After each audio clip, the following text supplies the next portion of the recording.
I started RV transport to put more miles on this truck.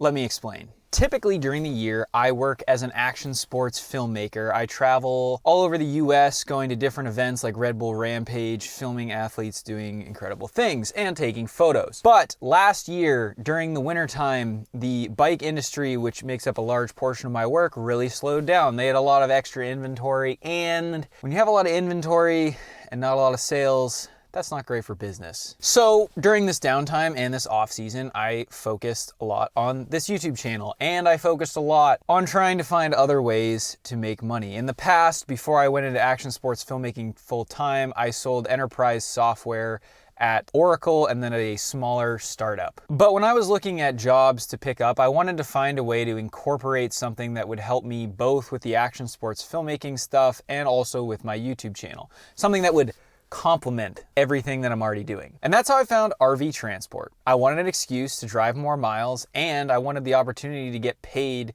to travel and film YouTube videos. And so RV transport made a lot of sense. It also gave me the opportunity to double dip, so I could take an RV or a travel trailer to a delivery destination near where I was filming.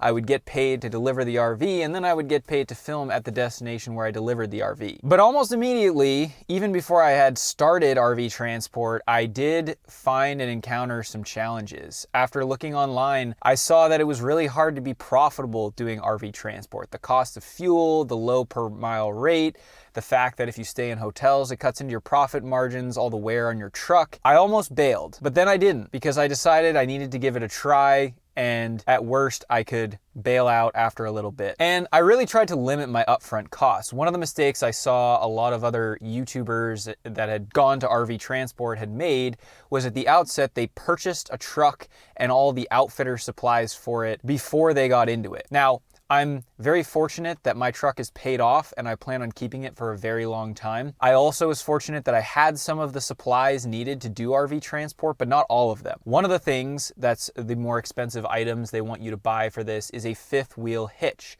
And so I just flat out declined to buy it. I said, look, I'll buy a weight distribution hitch and stabilizer bars, and I'll run that, and I'll just tow travel trailers. At first, they were a little reluctant because they're like, well, we want you to get loads. But after doing a little bit more research, I just dug my heels in more because I saw that travel trailers make up a lot of the freight that gets transported. You know, there are definitely fifth wheel trailers to get pulled, but you can get away with just towing travel trailers.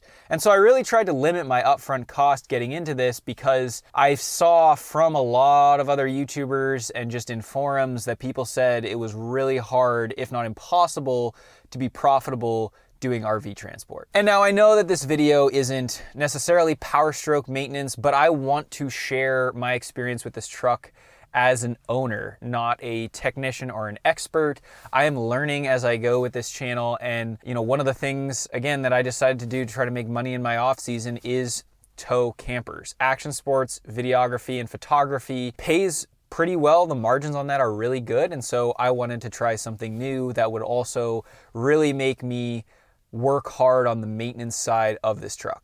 I know this is outside of my normal maintenance content, but I wanted to make a video that I knew probably wouldn't be as popular, just to share with some of the core group here, you the viewer that watches all my videos and is a subscriber, you know, what I actually do for work and why I end up driving so many miles. So again, we're averaging right now between 5,000 and 7,000 miles a month. Last month I did 8,000 miles. So the truck is getting used a lot. I know some might say, oh, you don't need a diesel, but I'm almost at 150,000 miles. I'll probably cross 200,000 miles before the end of the year.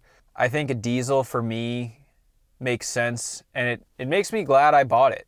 Even though the maintenance costs are a little higher, I've learned a lot, and it's been a pleasure getting to diag certain things and work on certain things. And at the end of the day, a lot of the suspension and like steering issues I've had, you'd also have on a gas truck too.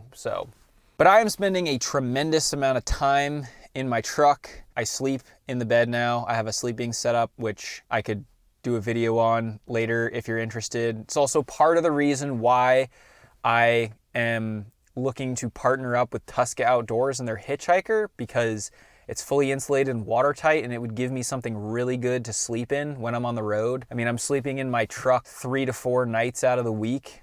So having something that's lightweight and completely insulated makes a lot of sense for my use case. If you'd be interested in seeing my bed setup and what I sleep in with the RV transport, or if you're interested in learning more about the RV transport stuff, let me know in the comments below. Again, this channel is going to stay primarily focused on my Power Stroke and getting it to 1,000,000 miles and maintaining it meticulously.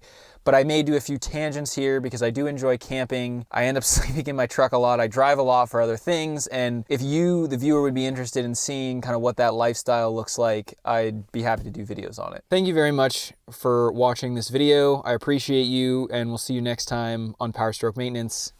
Cheers.